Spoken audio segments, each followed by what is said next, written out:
मोदी हुकूमत वक्फ बोर्ड की ऑटोनॉमी को छीनना चाहती है। यानी जो पहले से वक्फ हो चुकी हैं प्रॉपर्टीज, अब दोबारा उनको स्टैब्लिश करना पड़ेगा कि ये वक्फ है।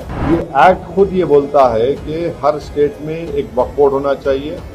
ऐसे कई मस्जिद दरगाहें हैं हमारे भारत में जहां पर बीजेपी आरएसएस ये क्लेम करती है कि वो दरगाह और मस्जिद नहीं है। सबसे पहली बात तो ये है कि जब पार्लियामेंट सेशन में है तो सेंट्रल गवर्नमेंट जो है पार्लियामेंट्री सुप्रीमेसी और प्रिविलेजेस के खिलाफ ये काम करते हुए मीडिया को इन्फॉर्म कर रही है और पार्लियामेंट को इन्फॉर्म नहीं कर रही है। पार्लियामेंट जब चल रहा है तो सरकार का काम है कि इमीडिएटली आप पार्लियामेंट को इन्फॉर्म करते, बजाय इसके कि आपने मीडिया को लीक किया। अब जो मीडिया ने रिपोर्ट किया उसकी बुनियाद पर मैं ये कह सकता हूं कि ये जो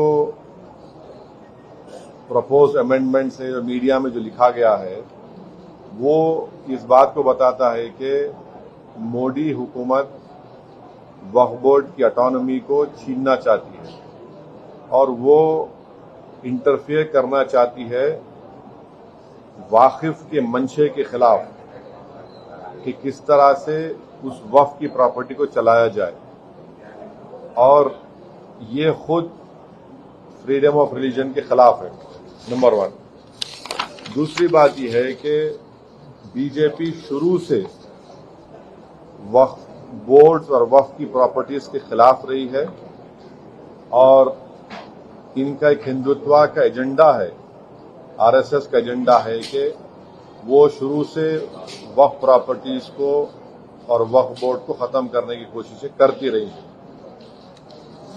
तीसरी बात यह है कि अब जो मीडिया के रिपोर्ट्स के ऊपर मैं अपना ये रिएक्शन दे रहा हूं कि एक बार किसी प्रॉपर्टी को वक्फ डिक्लेयर कर दिया गया तो हमेशा वक्फ रहता है। तो वक्फ एक्ट जो है 54 का है और 96 का है, जो 96 के एक्ट तो 2013 में अमेंड किया गया। वो सर्वे कमिश्नर को पावर्स देता है और सर्वे कमिश्नर को अपॉइंट कौन करती है? State government. तो सर्वे कमिश्नर वक्फ प्रॉपर्टी को आइडेंटिफाई करता, उसके बाद लिस्ट ऑफ वक्फ प्रिपेयर होती है सर्वे कमिश्नर की तरफ से, और वो सर्वे कमिश्नर जो स्टेट गवर्नमेंट का अपॉइंटी है उसको स्टेट गवर्नमेंट को भिजाता और state government gazette notification issue करती है। तो गजीट नोटिफिकेशन खुद एक ऑफिशियल एक्ट है और अगर गजीट नोटिफिकेशन 1 साल तक चैलेंज नहीं होती तो वो फाइनल हो जाती है और नेचर ऑफ वक्फ हो जाता है। इसको ये लोग चेंज करना चाहते हैं। यानी जो पहले से वक्फ हो चुकी हैं प्रॉपर्टीज, अब दोबारा उनको स्टैब्लिश करना पड़ेगा कि ये वक्फ है। ये इम्पॉसिबिलिटी है। दूसरी बात यह है कि गजीट का जो कंक्लूसिव नेचर है उसको आप डाइल्यूट करना चाह रहे हैं। मानिए अब कई लोग वक्फ की प्रॉपर्टीज में एंक्रोचर्स है, इलीगल तरीके से वहां पर है, तो इनको एक मौका मिल जाएगा कि वो वक्फ प्रॉपर्टीज को बोलेंगे कि हमारी प्रॉपर्टी है, प्राइवेट वक्फ की प्रॉपर्टी नहीं है। और कोई भी प्रॉपर्टी में ये झगड़े होते कहीं ना कहीं, तो उसको एक एंक्रोचर्स को एक मौका मिल जाएगा। तीसरा न्यूज रिपोर्ट ये बोलता है कि अमेंडमेंट इन एस्टेब्लिशमेंट और कंपोजिशन ऑफ वक्फ बोर्ड। तो ये एक्ट खुद ये बोलता है कि हर स्टेट में एक वक्फ बोर्ड होना चाहिए और बोर्ड रिस्पांसिबल होगा उसके एडमिनिस्ट्रेशन और मैनेजमेंट ऑफ वक्फ प्रॉपर्टीज के लिए।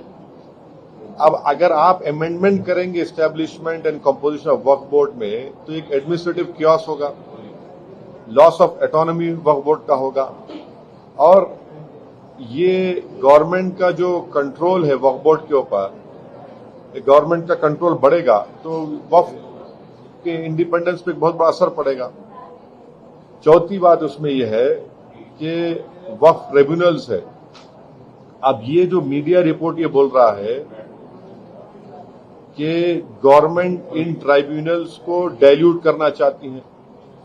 अब ये ट्राइब्यूनल्स के पावर्स को डाइल्यूट कर देंगे तो फिर ये केसेस का क्या होगा? इनएफेक्टिव इन्फोर्समेंट होगा।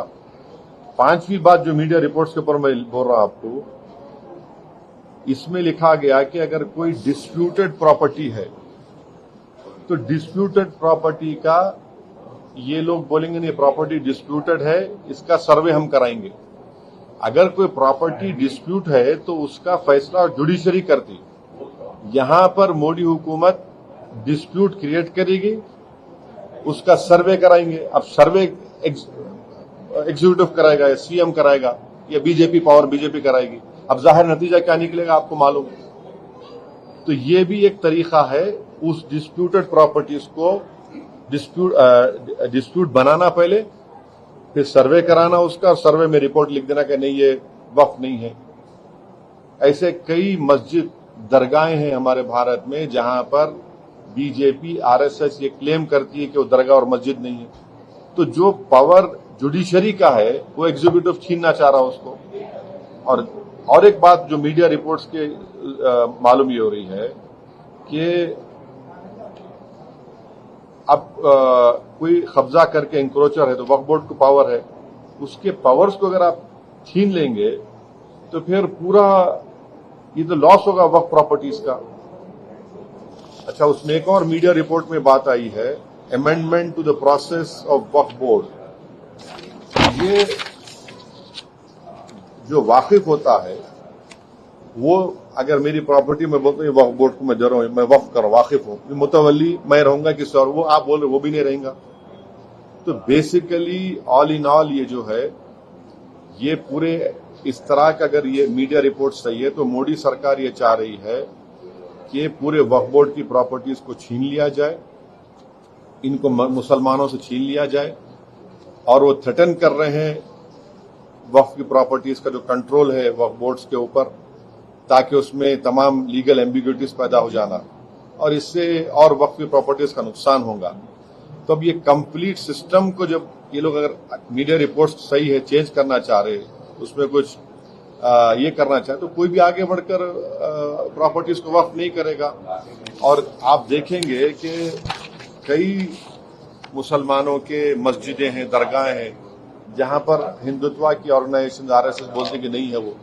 तो ये अमेंडमेंट्स लाने का मकसद एक ही है कि एक तो वक्फ प्रॉपर्टीज को छीन लिया जाए, दूसरा फ्रीडम ऑफ रिलीजन के खिलाफ काम कर रहे हैं, और डिस्प्यूट अगर है तो जुडिशरी डिसाइड करेगा, एग्जीक्यूटिव कैसा करेगा। तो ये चीजें हैं जिसका हम अपोज करते हैं इसको। Sir, the proposed amendments also say that it aims to enhance inclusivity by ensuring women's representation on the Central Waqf Council and the state boards. How do you see this?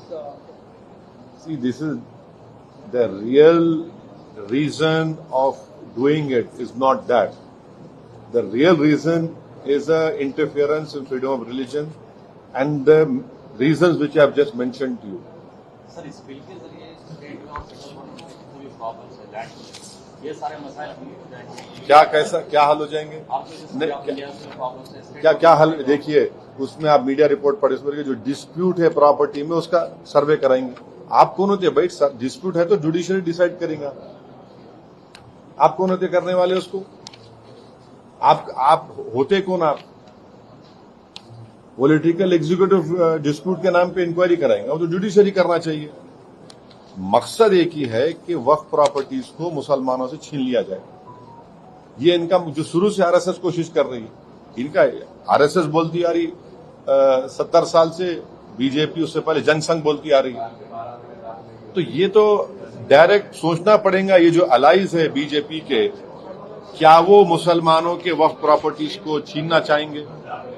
जो political parties BJP को support कर रही है इनको सोचना चाहिए क्या होगा बिहार में। इमारत शरिया की जो जायदादें छीन लेंगे क्या आप? आंध्र प्रदेश में वक्फ प्रॉपर्टी से क्या करेंगे? छीन लेंगे क्या आप उन लोगों को? ये तो उनको सोचना चाहिए, लोग जो सपोर्ट कर रहे हैं बीजेपी को। सर, इसी सरकार में बिहार से नीतीश कुमार भी जुड़े हैं। मैं बोल दिया ना, अब यही बात रिपीट मत कर रहा हूं, जो नहीं बोला पूछो आप। Sir, will you appeal the India Bloc alliance to oppose the bill? No, see, I have said what I have to say. It is for I cannot speak for other political formations or political parties. Okay. नहीं, ये हमारे MLAs Akbaruddin Owaisi साहब की leadership में हमारी party शुरू से कह रही थी कि हैदराबाद, साइबराबाद और रच्चाकोंडा एक बहुत बड़ा एरिया है और यहाँ पर बिजनेस एक्टिविटी होनी चाहिए और गवर्नमेंट एक फिक्स टाइम दे दे और लीगली करे, हम वेलकम करते जो डिसीजन चीफ मिनिस्टर लिए MIM के रिप्रेजेंटेशन के ऊपर। इससे गैर जरूरी के तमाम जो एस्टैब्लिशमेंट्स है उनका हरासमेंट रुकेगा और सही तरीके से